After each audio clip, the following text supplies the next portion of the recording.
Well, Google is out with a new Christmas ad that features a non-binary beauty influencer. The online ad for Google Shopping depicts TikTok star Cyrus Vesi searching for skincare products. Let's take a look. So dry. This winter dryness is not it, especially when I have so many holiday looks to pull off. Thankfully, I know just the thing. And it's in stock nearby. Hydrated skin is a gift to everyone. No wrapping needed. Happy holidays to me.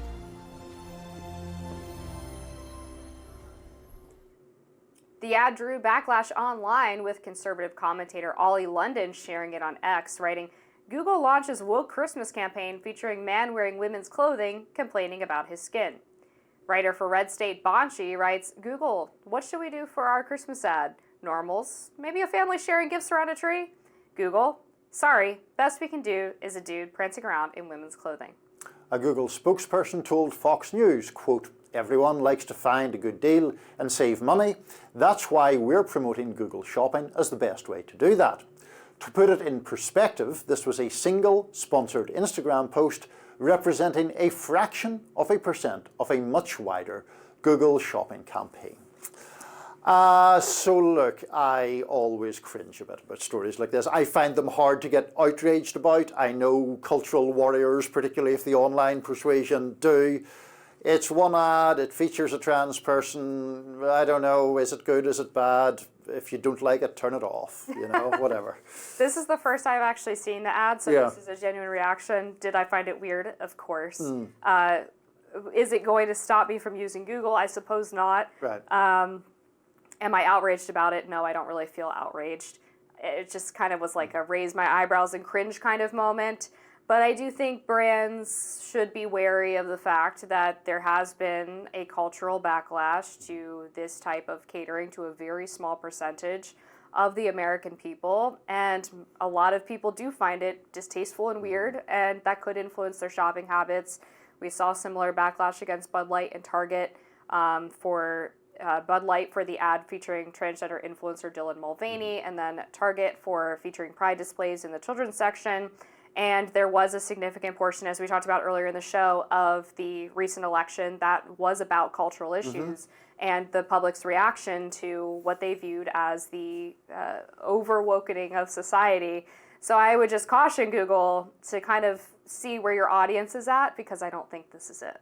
Yeah, I think that corporations are now trying to play a difficult game, in that on one hand they're trying to appeal to progressive younger people in particular, and trying to get for themselves an image of coolness or progressiveness or whatever it is. One of the other conversations you and I had on a previous occasion was about Jaguar, which you pronounce in some different way to me. I love the way you say it, way more than the way I say it. But in any event, the car company, which had this very woke, different kind of ad for a brand that had, I think, previously been considered affluent, but sort of stolid and not that exciting, really.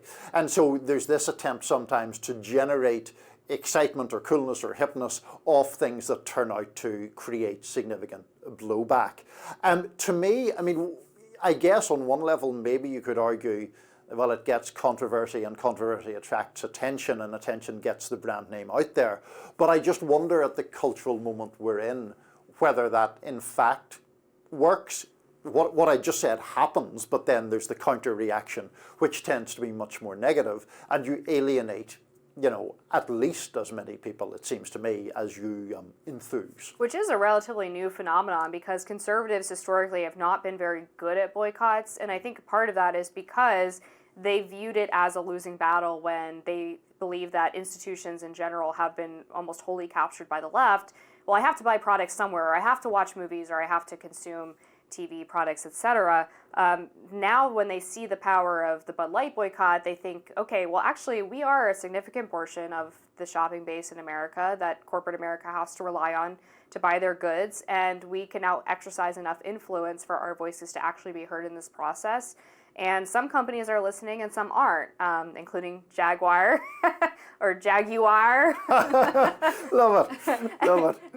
But I think the danger too with companies trying to do this sort of edgy, young, hip, woke thing is that when every company is doing it, it actually becomes a signal that you're not cool or hip or woke, Right. and actually becomes quite exhausting and tiresome. And at the same time, we've seen a lot of companies move away from this kind of advertising. We've also seen them move away from diversity, equity, and inclusion policies. Companies like John Deere, Walmart, etc., all falling to online backlash about their DEI policies and complaints from employees. University of Michigan, we talked about recently, has been pulling away from DEI policies as well.